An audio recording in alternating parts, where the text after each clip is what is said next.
Hi, this is Jared from thereligionteacher.com. There are four common symbols for the Gospels, or really for the four evangelists, the people who wrote the four Gospels that we have in the Bible.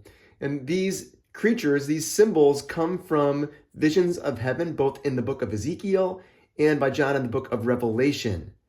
And so it's described as these four living creatures in heaven, and eventually they came to symbolize the four Gospels in the New Testament.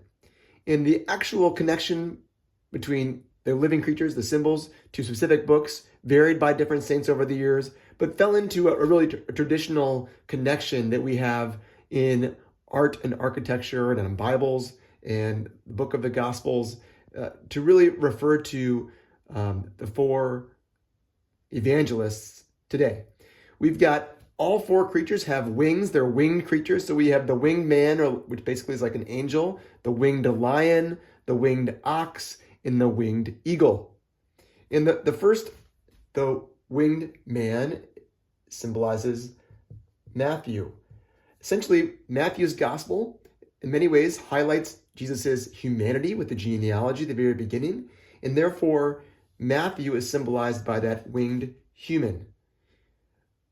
The lion is connected to the Gospel of Mark. Mark's Gospel highlighting Jesus as the king, his royalty, like the lion being the king of the animal kingdom, if you will. Or maybe even because Mark begins with John in the desert proclaiming the way of the Lord, like a lion roaring. That's another reason why we might connect Mark to the lion. Then there's this living ox, which connects to St. Luke, Luke's gospel, and essentially referring to Jesus's sacrifice. If an ox was a form of sacrifice in the Old Testament and in the ancient world, it's pointing to Jesus, his sacrifice on the cross with the gospel of Luke. And then finally, John's gospel. John is connected to this eagle.